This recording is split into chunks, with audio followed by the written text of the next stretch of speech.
Hey y'all, thank you so much for returning to my channel. This your girl Nitra P. So today's video is about my mom's life story. But first I want to remind y'all to please don't forget to like, share, and subscribe. If you are coming back every week, I really appreciate you. Don't be just watching. Please subscribe. Hit the like button to help the algorithm to bless those who also need these encouraging words that I post from the Holy Spirit. I bless you in Jesus' name. So today I'm going to talk about my mom's story. My mom is Hope Marguerite Carter. She was born in upstate New York like myself. She is half black and half German. We just found that out back in like 97, 96. Because she is adopted. She was adopted by my grandma, the only grandma that I knew, Miss Marguerite Carter, who was unfortunately unhealthy, emotionally unhealthy, a narcissistic person, a narcissist, I should say. I'm just dancing around it. We love her to pieces, though. We just gotta call it what it is, you know, in love. And being that she was raised with her, she told me the story of how my grandma found her.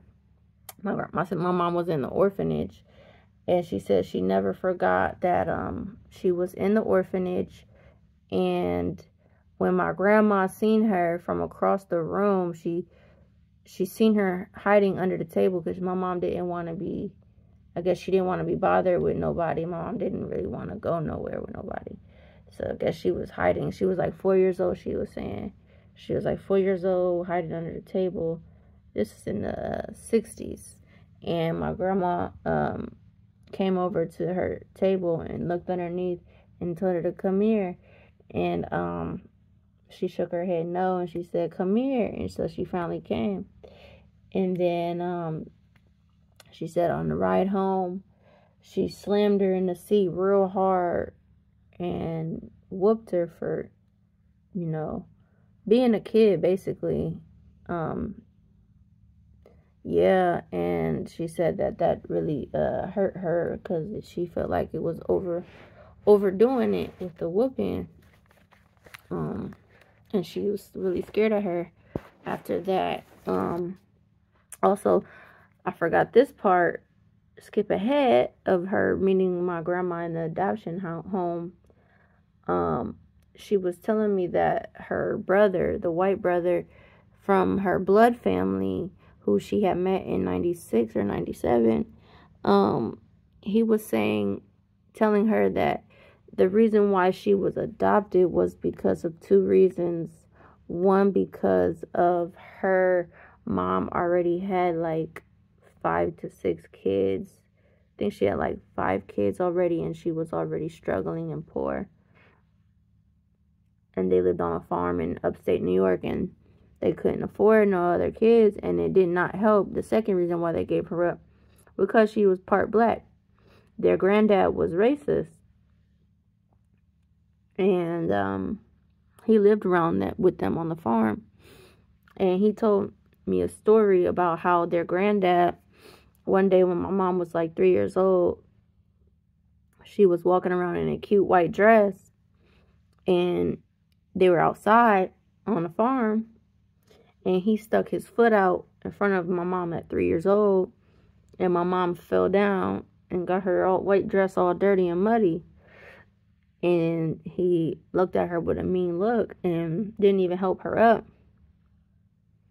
And so that is what happened. But how my mom was conceived was their mom had a random dark-skinned black man on their farm helping around the farm for work. And he and my grandma had an affair, because I didn't realize she was married, and she had an affair with this black worker on their farm that was there to help and just there to get paid. And she snuck around with him and slept with him, I guess, twice or so, and he got pregnant, and she got pregnant. He got her pregnant. And apparently my grandma did not realize that she was about to have a baby, even though she knew she was pregnant. My uncle claims that my mom was born unintentionally on the toilet, and that she was surprised that she was already getting ready to give birth and just had her in the toilet when she was trying to go to the bathroom. And that my uncle was there when she was born. And he said that their mom was so shook and like surprised that, you know, it was just a lot. It was very shocking. And so they took care of my mom, got her washed up. And yeah, I think my mom was very much chosen, being the circumstances that she was brought into the world in a toilet, and also how it played out at the end of her days. Like, we didn't even ever have a funeral for her yet, and I've never even seen her ashes yet, and she has not been given her final wish yet. But I know that she was chosen because she was an amazing soul. Like, her heart and her spirit was so warm, so sweet, so loving, so kind. Despite of all the emotional abuse and abuse from men and heartbreaks from men, she stayed very sweet, very humble, very loving, and very, very giving. And I do know that after her being put in the adoption and then getting to be with my grandma, Marguerite, she was telling me stories like, you know, grandma used to like make me work really, really, really hard to get any gifts or like things that I want. She would give me the things that I need, but she would play mind games and like give me stuff or make me work like really, really hard in school and put me in extracurricular activities. I had already, because she was able to go to a private school, she said she always had like 4 hours of homework every day and stuff like that. Like, she was saying like she would be giving her like presents and gifts for getting the A's, and then a week or two later she would come back and take it away from her. And that is really wrong, because that's playing mental games, and that's mental abuse and emotional abuse from a so-called person that's supposed to love you and protect you. That's very toxic, especially to a person that's still developing, as you know, as in middle school, elementary school. And emotionally, it's still just as traumatizing too in high school, but it's a little less traumatizing because at that point you have a lot more emotional understanding, I would hope. Healthy people do anyway.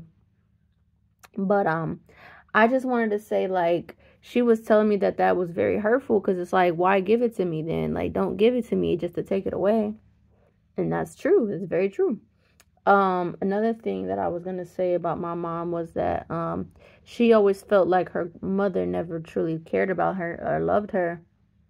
And now that I know what I know, and I've learned after watching hours on hours on hours on hours of narcissistic information from actual narcissists and from people who are specialized in that, is that they don't. That's why. They do not care. They don't have that in them. Their empathy has been rotted out because of their trauma and the enemy, the devil, they allowed to come into their mind and spirit, and to take away their humanity, their empathy. So basically, she was like saying that it was really hurtful, and that she struggled for many, many years. I really feel like until the day she passed, not the day she passed, I'm sorry, until like a few weeks before she passed, that she forgave my grandma for all the emotional neglect and emotional abuse that she did not receive, because she was raised by a narcissistic person. She loved her though, my mom, she loved her a lot, because, you know, that was her mother that raised her.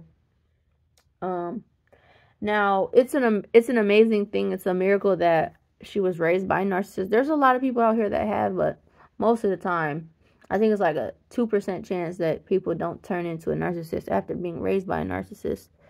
But it happens a lot, a few times.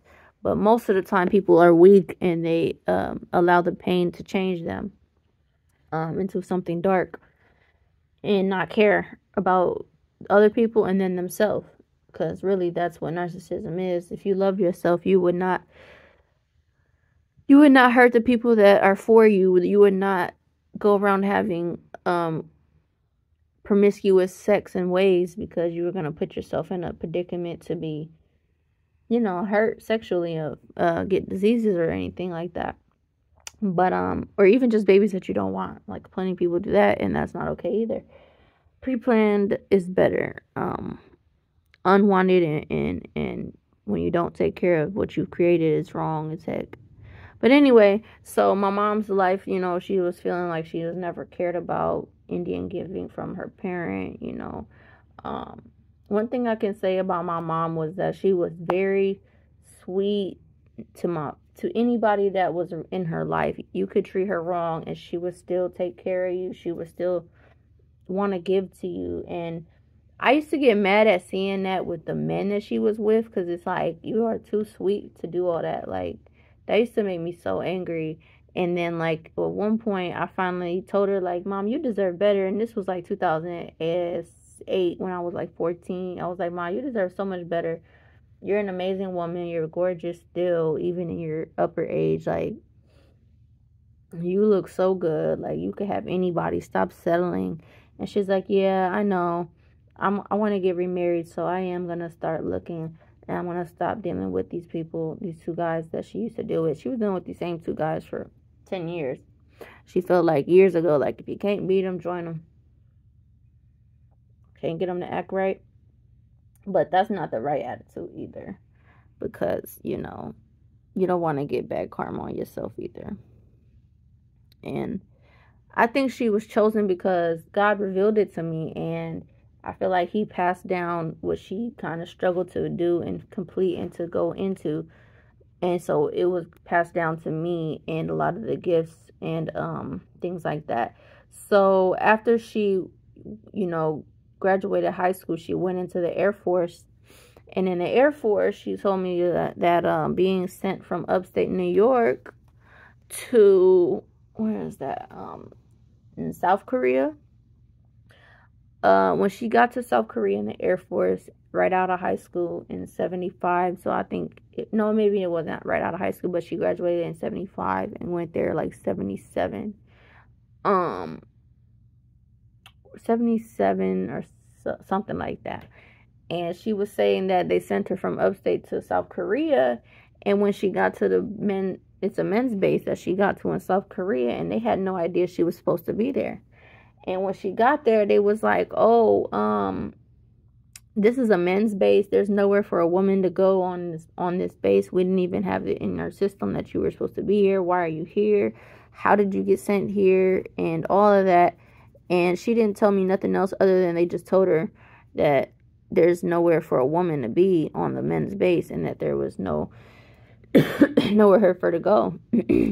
So apparently she went to a bar to hang out and figure it out or something. I don't know the whole reasoning, but she told me the story about the bar. So she was saying that she was at the bar drinking and there was a lot of Korean men around. Next thing she know, she's don't know what's going on, and she sees Jesus, and she said that he picked her up in his arms and carried her and was carrying her. And next thing she knows, she wakes up and she's in the hospital and she don't know why she's there and how she got there. And she just remembered seeing Jesus, and she said when she seen him, it was such a powerful love and light coming from him when he was carrying her and when he was coming towards her and when he was carrying her as well. And she said she woke up in the hospital and they had to tell her that she was unfortunately gang raped and drugged and then died because of the rape drug. And after being drugged and gang raped, you know, they left her there to die. And somebody came in and sent her to the hospital, but it wasn't the ones that did it. And so she said that started her bipolar 1 disorder and manic depression. Manic is when you swing from extremely happy to extremely sad to extremely happy to extremely sad, and then depressed. Like, you just got extremely highs and lows back and forth. I do know that my mom was a very strong person, because no matter what she went through, she loved the Lord, she stayed positive, and she was always silly and like always trying to joke and laugh and smile and have a good time. You can't let those things keep you down, because you still got to live life, and life is meant to be lived happily, not miserably, and not sadly. So yeah, and that's coming from somebody that used to be depressed for a long time. But it's possible. You just got to make a decision. Also, so after that, she was sent to a mental health facility, and she was telling me that one of the treatments that they gave her was the old treatment of being shock therapy. And she said it hurt the first few times, but then after so many times, she could handle it, and she kind of started to get some type of like buzz out of it because of the trauma that she went through with the rape. But it was only after a few times, you know, but that was cruelty too, to do that to humans. That was not okay, to shock people with electric. So after that, she ended up getting, my grandma was hood rich because she owned a bunch of properties, and my grandma fought for my mom in court for like a year and a half, and they won the case because my grandma had a lot of money. And when they won the case, they had won 100% discharge, and that's very rare. That I heard my mom telling me that that's very rare. You barely ever get no more than 30%, and it's barely ever positive. It's always negative. And if you're lucky, you might get 50% positive discharge, but they got 100% positive discharge, and they were forced to pay my mom a certain salary every single month for the rest of her life, and it would go up every year, I believe, or every 2 years. I think it was every year. And it started at $1,700 in the late 70s, and back then that was a lot of money for a month.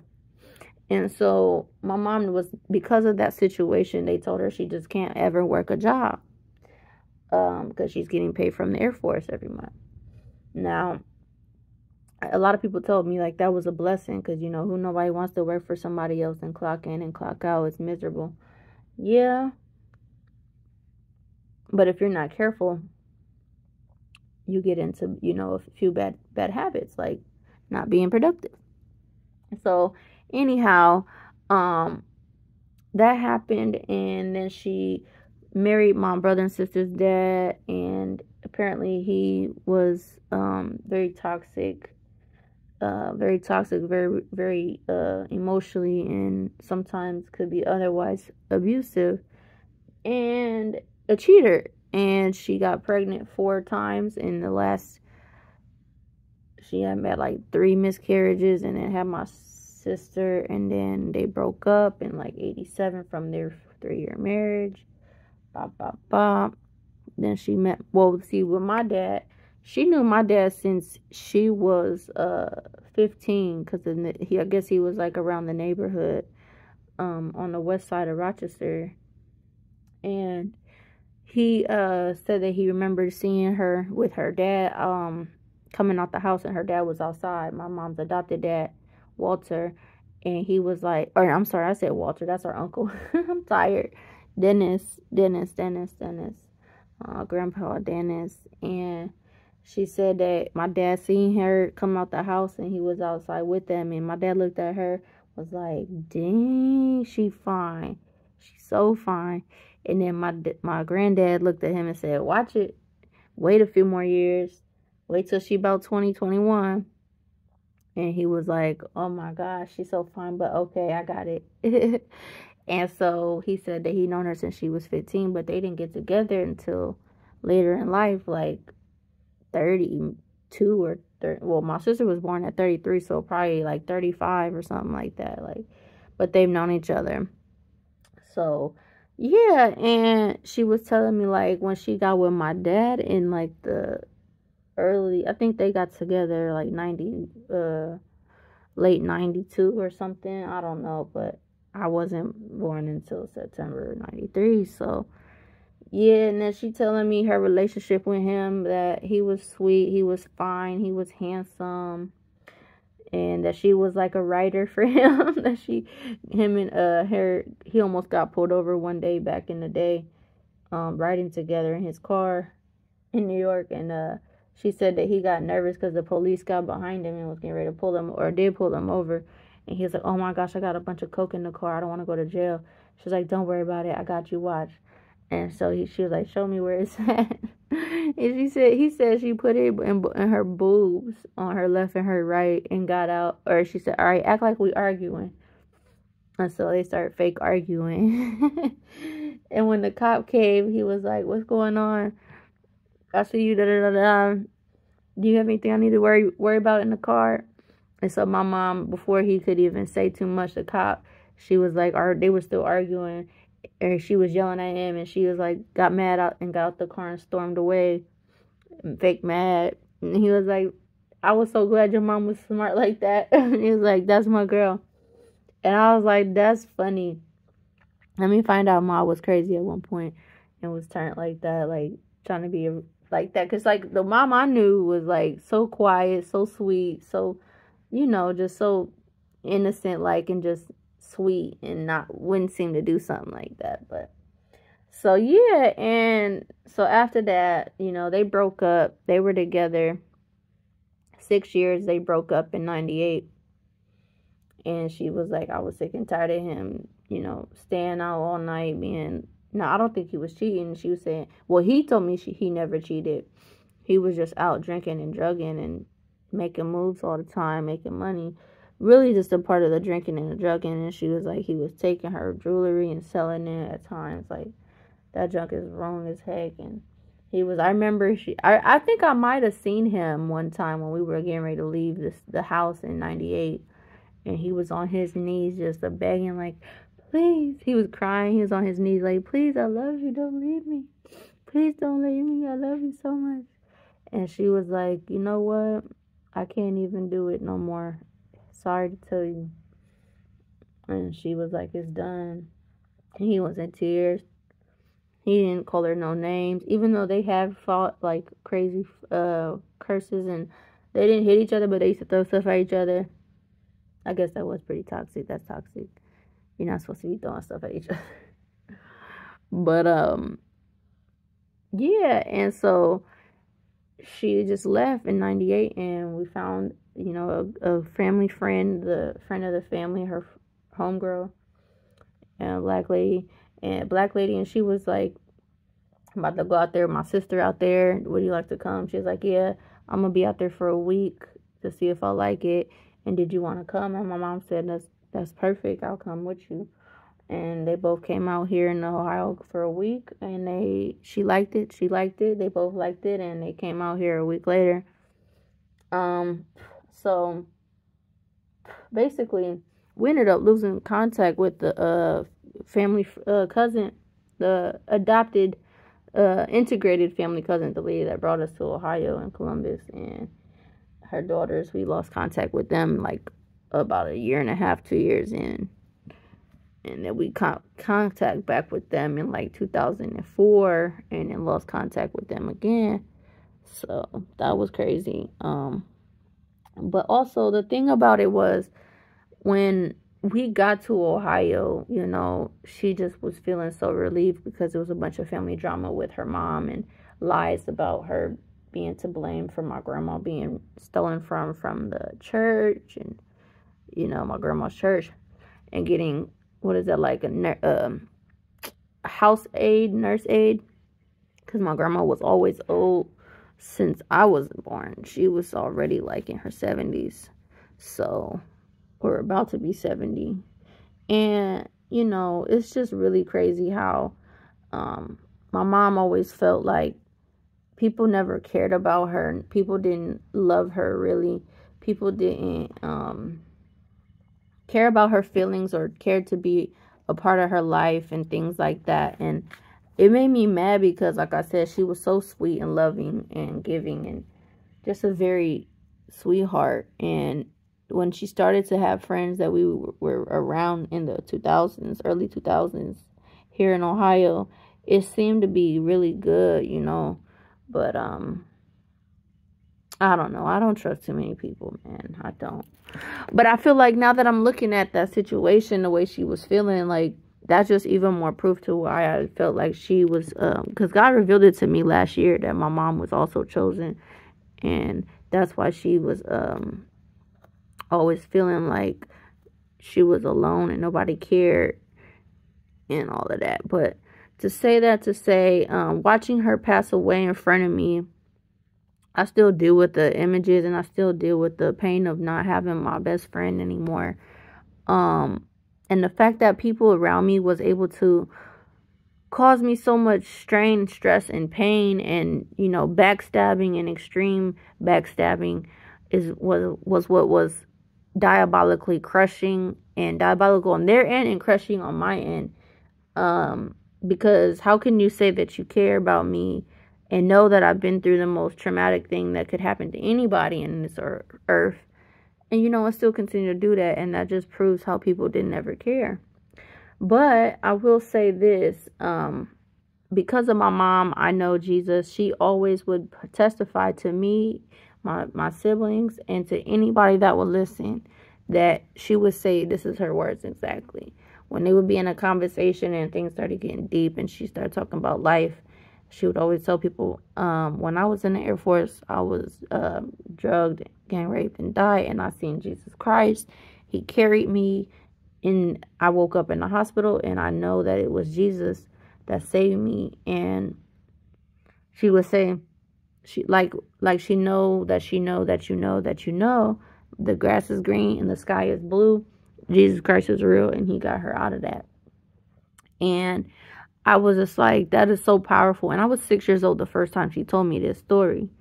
And it was just like, if it wasn't for God, God is real, and we would not be here. She would not be here. And she was so blessed to not have to work a job, even though it caused her extreme trauma, which was not fair, but that was the upside that God gave her out of it. But you got to stay optimistic in a lot of things in life. And always forgive, because people are not themselves when they hurt people. They are operating out of a broken spirit, a broken heart, and trauma. And that leads to the evil spirits using them. And it's not them, it's their evil spirits. And more than anything, the devil would want us to hold grudges, because it's not the people, it's the spirit in them, the evil spirit in them. And that's why it's imperative to forgive. And God's been helping me get that finished in my spirit, to truly let people go and not hold them against their wrongs that they've done to me. So yeah, she was an amazing sweetheart. She was funny, silly, loving, giving, thoughtful, but she struggled with a lot of depression, and it kind of affected her being a parent and being super affirmative. And you know, she was just a bit withdrawal, but she was loving and very, very, very what is that called? Affectionate when she was done being, you know, sad and recluse in her own space. But that's it for today. And I just wanted to let y'all know that no matter what you go through, always love people, always forgive, always be a good person. and try your best to forgive and to smile and laugh, because life is hard and you should live life happily. I love y'all. Thank you so much for listening to my mother's story. Thank you for returning to my channel. Pretty soon, when God releases me, I will do a part 2 of a thorough testimony of my own life, because I had to wait on God to do a thorough one.